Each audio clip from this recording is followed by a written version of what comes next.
Why I am not a Hindu అనే book ఎందుకు రాశారు? మనమంతా హిందువులం అంటున్నారు.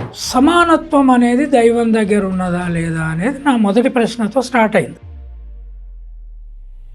గ్రామ దేవతల సైన్స్ ఏంది, పుస్తకాల దేవతల ప్రక్రియ. పోచమ్మ ఏ కులం వ్యక్తో నాకు తెలియదు. సో అక్కడి నుంచి నా ప్రశ్న ఎమర్జ్ అయింది.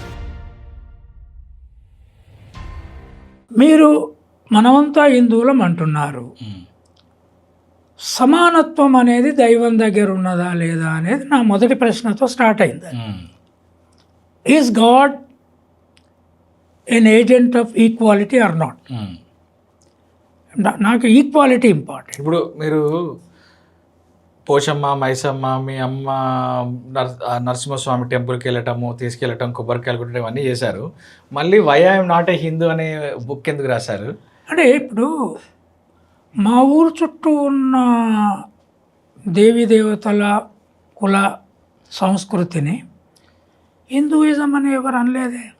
వాళ్ళకి హిందూయిజం అంటే పేరే తెలియదు. అంటే ఇప్పుడు ఈ పోచమ్మ, మైసమ్మ, మీరు ఇప్పటికి చాలా గ్రామాలలో మీరు ఎవరంటే మేము సోదరులం అంటారు, రైట్?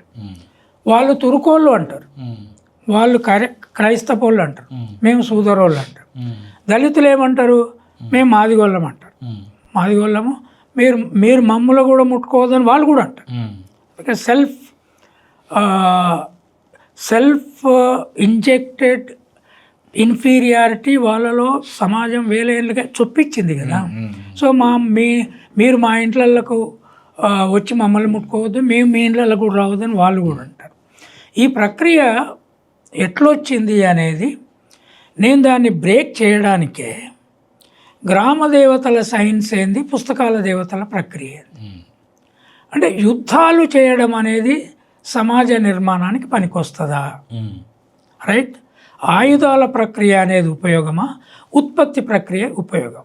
ఒక ఎగ్జాంపుల్ చూద్దాం. విశ్వకర్మలు ఉన్నారు. విశ్వకర్మలు అంటే హౌస్లోళ్ళు. నా చిన్నతనంలో పైపుతో బొగ్గులు పెట్టిన పొయ్యిలో ఊది బంగారాన్ని కరిగించి సన్నటి దారం తీసి పట్టెలు చేసేవాళ్ళు, నాన్లు చేసేవాళ్ళు. తర్వాత వాళ్ళు చెయ్యనటువంటి ఆభరణాలు లేవు గ్రామాలలో. అట్లాగే కుండలు చేయడం, అట్లాగే చెప్పులు చేయడం. అసలు తోలు ఆరే ఈ లందే ఈ ప్రక్రియ అంత పెద్ద సైన్స్. 12 దశల సైన్స్ ఉన్నది. తోలుని ఎట్లా, చర్మాన్ని తోలుగా మార్చడంలో. ఈ అన్నిటి మధ్య సమన్వయ కులం అడ్డం వచ్చింది. అయితే అది ప్రతి గ్రామంలో బ్రాహ్మణ్ వచ్చి చొరగొడితే వచ్చిందా, పైనుంచి జనరల్ ఇంపోజిషన్ జరిగిందా, హిస్టారికల్గా మనకు అంచనా లేదు. కానీ వీళ్ళంతా గ్రేట్ ఇంజనీర్స్. వీళ్ళ మీద అన్ని కులాల పిల్లలకు వీళ్ళు ఇంజనీర్లని పాఠం చెప్పాలి కదా. చెప్పాలి. అది చెప్పనందువల్ల నష్టం జరిగింది అనేది నా ఆలోచన. అంటే is God an engineer or not? Is God a scientist or not? Is God an equaliser or not? ఈ ప్రశ్న వేసుకున్నప్పుడు మరి మీరు దేవుని దగ్గరికే మనుషులను రావద్దని, ఆ గాడు రానివ్వడని, ఆ గాడు కూడా కులాల పేర్లు ఉన్నాయని, దేవతల కులాల పేరు, పోచమ్మ ఏ కులం వ్యక్తో నాకు తెలియదు, కానీ ఈ దేవతల కులాల పేర్లు ఉన్నాయి. సో అక్కడి నుంచి నా ప్రశ్న ఎమర్జ్ అయింది. ఈ ప్రశ్న దీన్ని ఏదో వాళ్ళు అన్నట్లు వీడగొట్టడానికి, చెత్తగొట్టడానికి కాదు. ఇప్పుడు ఉదాహరణకు సింపుల్ నేను ఈ దేశం చైనాను, జపాన్ను, అమెరికాను, యూరోప్ను దాటిపోవాలంటే దేశ పిల్లలందరూ ఇంగ్లీష్ నేర్చుకోవాలని అంటున్నారు. ఇది మొండి వాదన. ఎందుకు? ఏక భాష, అది అభివృద్ధి జరిగిన ఏక భాష, మొత్తం ప్రజానీకానికి కనెక్ట్ కాకుండా. ఒక్క పుస్తకం రాస్తే లక్షలాది పుస్తకాలు అమ్ముడు పోయి లక్షలాది మంది చదివారు. నువ్వు తెలుగులో పుస్తకం రాస్తే 1000 కాపీలు అమ్ముడు కష్టం. అదే ఇంగ్లీష్లో పుస్తకం రాస్తే మినిమం వయం నాట్ అయింది, ఇప్పటికే 150,000 పైన అమ్మింది అది, రైట్? సో నీ జ్ఞానాన్ని విదేశాలతో సంఘర్షణ పడనివ్వాలి, ఇక్కడ వాళ్ళ మధ్య సంఘర్షణ పడాలి, ఆ కార్నర్ నుంచి ఈ corner, Kashmir to Kanyakumari, Adivasi to all upper caste వాడలకు మధ్య ఉన్న గోడలను లాంగ్వేజ్ తెంపుతుంది. దాన్ని అందరికి వచ్చే లాంగ్వేజ్ ఇప్పుడు ఇంగ్లీష్ నేర్పాలంటున్నా. కనుక కొన్ని బలమైన మూఢనమ్మకాలను విలువలుగా మార్చారు. జాతీయవాదం అనేది కేవలము దేవీ దేవతల చుట్టూ ముడేశారు. ఇది కాదు, జాతీయవాదం అనేది ఉత్పత్తి చుట్టూ ముడేయాలనేది నా వాదన. అల్టిమేట్గా జాతి పెరిగే దేంతో, మనిషి తినాలి. ఇప్పుడు నాకు 73 ఏళ్ళు, నేను ఒక్క పూట కూడా ఉపాసం ఉండలే. అది పోచమ్మ గుడి, పోచమ్మ పండుగ, ఎల్లమ్మ పండుగ, మైసమ్మ పండుగ, రోజుకు చిన్నప్పటి నుంచి 3 పూటలు తినకుండా ఉంటే నేను ఊకోలేదు. నేను ముస్లింల యూనివర్సిటీలో పనిచేసినప్పుడు కూడా అరే ఎట్లుంటారు రాబాయ్ 4:30కు తిని మళ్ళీ 6:30 వరకు ఉమ్ముని కూడా ముంగకుండా, నేనైతే డెఫినెట్గా ఎవరికి చెప్పకుండా 3 సార్లు తినేసేవాడిని, అబద్ధమైన చెప్పేవాడిని అనిపించేది. ఎందుకు? నా నా నా సైంటిఫిక్ థింకింగ్ సింపుల్. ఈ బాడీ ఒక మిషన్. ఈ మిషన్కి ఇంధనం సప్లై కాకుండా ఈ బాడీకి రిక్వైర్డ్ బ్లడ్ ఫామ్ కాదు. దాన్ని నువ్వు ఏ మిషన్ అయితే దాన్ని ఆ ఇంధనాన్ని కరిగించేసి బ్లడ్గా తయారు చేసి అన్ని పార్ట్లకు పంపుతుందో అక్కడ నువ్వు ఫీడ్ చేయకపోతే then it starts collapsing. Okay, మతాల పునాదితో అన్ని మతాలు ఉపవాసాలు చెప్పాయి, బట్ నేను ఉండలే. 73 ఏళ్ళు అఫీషియల్గా నేను మొన్న 5th అక్టోబర్తో అయింది నా బర్త్డే. ఇంతవరకు నేను సిక్కుగాలే. షుగర్ బీపీ వచ్చినా ఐఎమ్ యూజింగ్ మెడిసిన్. అంటే నాకు ఒక ఫిలసాఫికల్ ఫౌండేషన్ ఉంది. ఇది ఎక్కడి నుంచి వచ్చింది? దున్ని ఇత్తనాలు వేస్తే పంట పండుతుంది, ఇత్తనం వాళ్ళు వేయకుండా పండరు, మొక్క మొలు. అది నా కడుపులోకి అన్నం పోకుండా, అన్నమా రొట్టె ఏం తింటావు వేరే విషయం, నీకు నచ్చింది తిను, నువ్వు మాంసం తింటే తిను, లేకపోతే కూరగాయలే తిను, but stomach needs a food intake. Similarly, brain needs a multiple challenging thought process. ఈ బ్రెయిన్కి నిరంతర సంఘర్షణ ఉండాలి. సంఘర్షణ లేని దగ్గర బ్రెయిన్ డెవలప్ కాదు. సో ఆ సంఘర్షణను మనం ఆపేసాం. ఎక్కడ ఆపినాము? నమ్మకం ద్వారా ఆపాం. Faith is an anti conflicting agency. Okay, ఇప్పుడు మీ ఇంట్లో నీకు నీ వైఫ్కి ఒక సంఘర్షణ, నువ్వు ఎప్పుడన్నా గిన్నెలు తోమినావా? బట్టలు ఉతికినావా? ఉతికినా. మీ భార్య లంగ ఉతికినావా? ఉతికినాం. చాలామంది ఉతకరు, లంగ పట్టుకోమంటే ఇట్లా ఎడమ చేత పట్టుకొని దూరం పెడతారు. సో ఆడవాళ్ళేమో అన్ని ఉతకాలి, మనం ఉతకం. But she is your wife and she is your mother. Kitchen is not your agency of operation, but kitchen is the source of your ultimate food. కనుక మనము ఈ వైరుధ్యాన్ని బ్రేక్ చేయకుండా ఈ ఉత్పత్తి రంగాన్ని, క్లీన్లీనెస్ని, ఫేత్ని, సైన్స్ని, మరి మీరు ఒక ప్రశ్న అడగచ్చు, ఫేత్ అండ్ సైన్స్ వీటి మధ్య రిలీజన్ రోల్ ఏంది? అదే అడుగుతున్నా. ఇప్పుడు మీరు why am not a Hindu అని అన్నారు, తర్వాత మాకు పోచమ్మ, మైసమ్మ ఈ దేవి దేవతలు ఉన్నారన్నారు. అసలు నక్సలిజం, ఈ లెఫ్ట్ వింగ్ ఎక్స్ట్రీమిజం లాంటి పొలిటికల్ ఫిలాసఫీని కూడా మీరు ఇనిషియల్ స్టేజెస్లో ఫాలో అయినని చెప్పిండ్రు. ఇంతకు మీరు ఏథిస్టా, అగ్నాస్టికా, లేకపోతే ఒక థీయిస్టా ఏంటి అనేది అర్థమవుతలేదు. నేనేం చెప్తున్నా అంటే I believe in the idea of God in an abstract sense. Okay. What is God? God is a process that can constantly open up questions. దేవుడు ఉన్నాడా లేడా ప్రశ్న మొదలవుతుంది, చర్చ మొదలవుతుంది. ఉంటే ఏ రూపంలో ఉన్నాడు? ఉంటే సమానత్వంతో సమానత్వాన్ని కోరుకుంటున్నాడా, అసమానతను కోరుకుంటున్నాడు? ప్రశ్న. అయితే జనరల్గా ఏమనుకుంటారంటే ఫిలాసఫీ అనేది దేవుడు అనే కాన్సెప్టు, రిలీజన్ అనే కాన్సెప్ట్తో పుట్టిందని. కానీ నేను అనుకునేది ఏంటంటే ఫిలాసఫీ ఉత్పత్తిలో పుట్టింది. ఓకే. అంటే ఈ గింజ ఇక్కడ వేస్తే మొలుస్తుందా, మొలుస్తే ఇది మనం చూసిన పెద్ద చెట్టులాగా అవుతుందా, అయితే దీనికి ఇంకొక చోట రిపీటబిలిటీ వస్తుందా, దిస్ ఈజ్ ఇట్. ఓకే.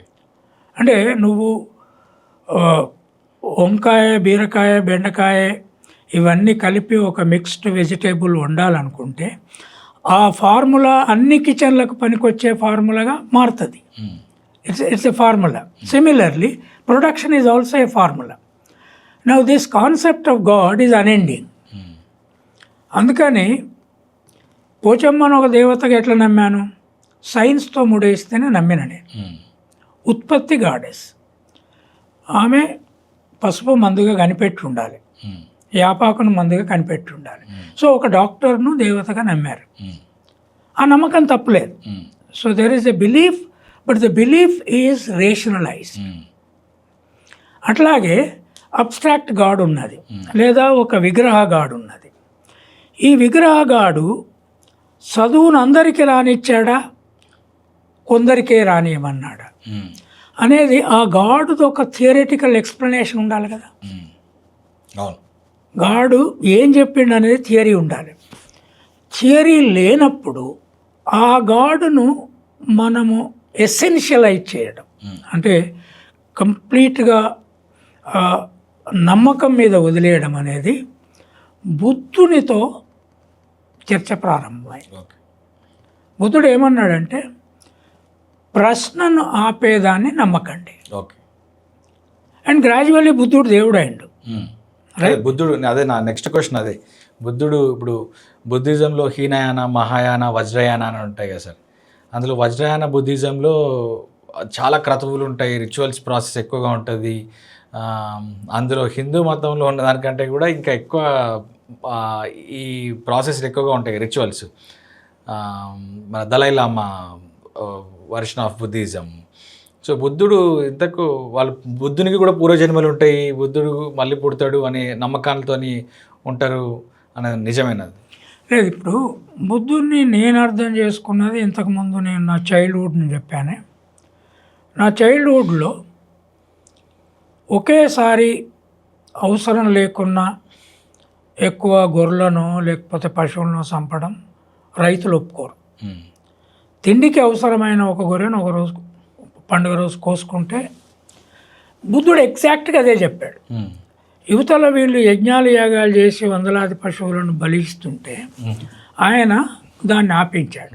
ఆపించి మీకు ఆహారానికి అవసరమైతే ఒక జంతువుని కోసుకోండి, బట్ భిక్కువులకు చెప్పాడు మీరు ఎవరింటికన్నా పోతే మీకు వాళ్ళు మాంసం పెడితే ఇది ఆహారం కోసం కోసిందా లేదా దైవారాధన కోసం కోసిందా అని అడగండి. దైవారాధన కోసం కోసిందా అంటే అప్పుడు చాలా వరకు పారేసేవాళ్ళు. ఆహారం కోసమే కోసిందంటే తీసుకోండి అని. ఇప్పుడు నా చైల్డ్హుడ్ ఎక్స్పీరియన్స్లో కూడా అన్ని కులాలు అదే చేస్తాయి. ఒక్క గొర్రెను కూడా, ఒక్క కోడిని కూడా, ఒక్క పక్షిని కూడా ఆహార అవసరానికి కాకుండా చంపరు. ఇది ఎక్కడి నుంచి వచ్చింది? బుద్ధుడు ఉన్నాడని వాళ్ళకి తెలియదు, రైట్? కానీ బుద్ధుడు ఇదే ప్రకృతిని, ఇదే మానవుల్ని తన కాలంలో అధ్యయనం చేసి ఒక కామన్ ఐడియాలజికల్ ప్రిన్సిపల్ ఎవాల్వ్ చేసి చెప్పాడు. అవి సుత్తాలు పితకాల రూపంలో మనకున్నాయి. వాటి ఇతరుల దేవుళ్ళను నేను చదువుదామన్నా వాళ్ళు ఏం చెప్పారో లేదు కదా. వాళ్ళు ఏం చెప్పారో లేనప్పుడు how do I even engage with them? Belief and believe అది పెట్టండి. సో అందుకని ఇప్పుడు మతంలో ఉన్న సమస్యతో మనకేంది అంటే మతం ఉండకుండా పోదు. Largest organised existing institution is religion, longest living is religion only. Okay. So అది క్రిస్టియానిటీతో స్టార్ట్ అయిందా, వేదిక్ థాట్తో స్టార్ట్ అయిందా, తర్వాత వచ్చిన ఇస్లామిక, అంతకంటే ముందు బుద్ధిజంతో స్టార్ట్ అయింది, క్రీస్తుపూర్వం 6వ శతాబ్దం. మనము ఈ దేశాన్ని అభివృద్ధి చేయాలి అంటే బుద్ధునిలాగా ఒక రేషనల్ డివైన్ థాట్ని, దాని మార్పుకు అనుకూలంగా ఉండే థాట్ని, ఏది కూడా స్టాగ్నెంట్గా అవద్దు. నేను చాలా చోట్ల చెప్పిన, అంబేద్కర్ను మించిన గాడు ఆధునిక దశలో ఈ సమాజానికి పుట్టలేదు. Ambedkar is going to be a God. What is God there? Is a God who gave us books. Okay. Is a God who gave us equality of idea of equality. So అంత స్పష్టంగా అట్లాంటి కులంలో పుట్టి అంత బ్రహ్మాండమైన ఇంగ్లీష్లో మనకు ఒక థాట్ని అందించి ఈ దేశాన్ని అన్ని దేశాలతో ఛాలెంజ్ చేసి నిలబెట్టే థింకరు బుద్ధుని తర్వాత అంబేద్కరే పుట్టాడు. ఓకే. సో ఆయన దళిత కులంలో పుట్టాడు, నేను కుర్మ కులంలో పుట్టానని ఆయనకున్న energy of God whom I cannot really totally understand. God, abstract God, నేను పూర్తిగా అర్థం చేసుకోలేను. Right? That's what even Christianity will say, Allah is an abstract everything he. So నేను అనేది ఏంటి అంటే, ఈ దేశం నిజంగా బాగుపడాలంటే ఏ రాజకీయ పార్టీ పరిపాలించినా చేంజ్కి స్కోప్ ఇచ్చే రిలీజియస్ ఫిలాసఫీ ఎవాల్వ్ కావాలి. అండ్ అది బుక్ రూపంలో ఉండాలి. ఓకే. టెంపుల్లో కూడా నువ్వు బుక్ చదవాలి. అది ఫలానా వ్యక్తే చదువుతాడు అనే నిబంధన అక్కర్లేదు. అందరూ చదవాలి. Anybody can read it. Man or women can read it.